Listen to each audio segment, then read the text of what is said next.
क्या आपको दिखाई नहीं दे रहा था कि अब तो सारी दुनिया देख रही है कि मैंने जब कहा था कि पंजाब में ऑल इज वेल नाउ और हर चीज़ जो है रास्ते पर स्मूथली चल रही है। जो चैलेंज है उस चैलेंज का मुकाबला कर रहे हैं और मैं कॉन्फिडेंट हूँ ये स्थिति बनी रहेगी। और हरीश चौधरी जो हैं इस मामले में मैं ये तो नहीं कहूँगा कि मेरे कुछ शिकायत हैं, उससे बहुत कुछ सीखने, जिस नौजवान से सीखने की ज़रूरत है उनमें से एक है। तो ये स्थिति चुनाव में हमको जीत की तरफ ले जा रही है पंजाब में, और पंजाब में आप देखिएगा कांग्रेस जीतेगी। केदारनाथ जाने का उनका कार्यक्रम है, क्या कुछ है सर?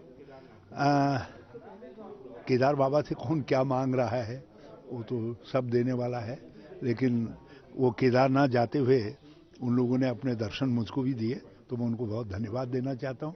और हमारे लिए तो जो भी केदार बाबा के दर्शनों के लिए जाता है उसके लिए हमारे हाथ जुड़े हुए हैं, हम उसको बहुत धन्यवाद देते हैं। चाहे वो चरणजीत सिंह चन्नी हों, नवजोत सिंह सिद्धू हों, या KPS राणा हों, हमारे स्पीकर जो है, या हरीश हों, मगर या नरेंद्र मोदी जी हों, हम हर किसी को कहते हैं बाबा कल्याण करना और सबको आगे बढ़ाने की इनको राह बताना। सर, त्रिवेंद्र सिंह रावत कल केदारनाथ गए थे लेकिन उनको जो मंदिर में दर्शन तक नहीं करने दिए। मैं उस पर टिप्पणी नहीं करना चाहूँगा क्योंकि मैं ऐसी उससे सहमत नहीं हूँ, क्योंकि केदार ऐसे देवता हैं जो सबको क्षमा करते हैं। तो केदार में सबको क्षमा किया जाना चाहिए था। लेकिन जो पलटा समाज की नाराजगी भी है, अभी तक सरकार ने कोई निष्कर्ष, उसका पाप भाजपा को भुगतना पड़ेगा। यदि मोदी जी 1-2 दिन में उसको वापस नहीं लेंगे तो आप देखिएगा आगे आने वाले समय में ये जो उन्होंने एक कृत्रिम व्यवस्था हमारे तीर्थ स्थलों पर थोपी है, उसका परिणाम भाजपा को पूरे चुनाव में भुगतना पड़ेगा। सर, आप क्या मानते हैं सर, जो एक्ट का जो गठन त्रिवेंद्र रावत जी ने किया था और उनका कल बहुत जोरों शोरों से विरोध रहा है? देखिए, मैं जो कुछ केदार में त्रिवेंद्र सिंह जी के साथ हुआ, मैंने कह दिया कि भाई कि केदार बाबा तो सबको क्षमा करते हैं, लेकिन जो गुस्सा है लोगों का, आक्रोश है, वो स्वाभाविक है।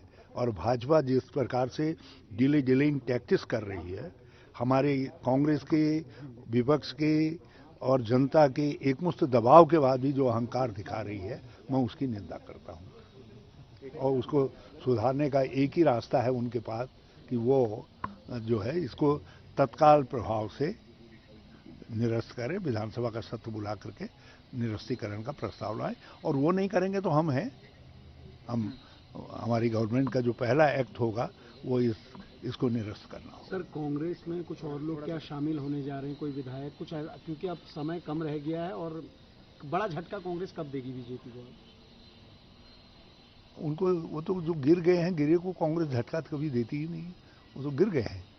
और अब तो खाली डिक्लेरेशन होना है कि गिर गई भाजपा जो है, और यदि कुछ छेड़छाड़ करेंगे तो हम भी जवाब देंगे। राहुल गांधी जी ने गोवा में भाजपा में मैं आपसे कह रहा हूँ, आप लोग इसको कहें न कहें, भाजपा में जबरदस्त भगदड़ की स्थिति है। सर, यशपाल आर्य के आने के बाद जो है बीजेपी के कुंभे में बड़ी दिक्कत सी दिखाई दे रही है। वो कह रहे हैं कि अगर हमारे साथ ऐसा होता है तो हम जो है कांग्रेस की भी सेंध लगाने का काम करेंगे, जो भाजपा का कहना है। देखिए, भाजपा सेंध लगाएगी, हम जवाब देंगे।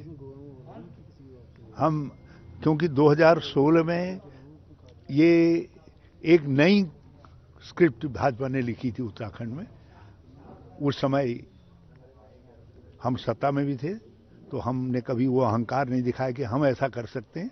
लेकिन अब विपक्ष में है, यदि वो हमारे वहाँ से कोई तोड़फोड़ करेंगे तो हम भी उनके वहाँ से तोड़फोड़ करेंगे। और उनको ये समझना चाहिए भाजपा का पूरा स्वरूप बदल जाएगा। आधे से ज़्यादा जो है दल बदलने के लिए तैयार हैं। लोगों को विश्वास ही नहीं है कि भाजपा के चिन्ह के साथ वो जीत सकते हैं, और सब लोग बदल करके कांग्रेस में आना चाहते हैं। सर, राहुल गांधी जी ने गोवा में कहा है कि जो लोग बुरे वक्त में कांग्रेस का साथ छोड़ गए, अब उनकी वापसी नहीं होगी। तो आप इस बयान को कैसे देखते हैं? उत्तराखंड में भी बहुत अपवाद, हम प्रार्थना करेंगे कि यदि कोई पार्टी के लिए ज़रूरी हुआ और राज्य के लिए ज़रूरी हुआ तो उसको अपवाद स्वरूप हमको आज्ञा दे दे। बिना नेता की आज्ञा के थोड़ी कोई पार्टी में लिया जाएगा, उनकी आज्ञा से ही लिया जाएगा। ABP Sonja, जोश, जज्बा, जुनून।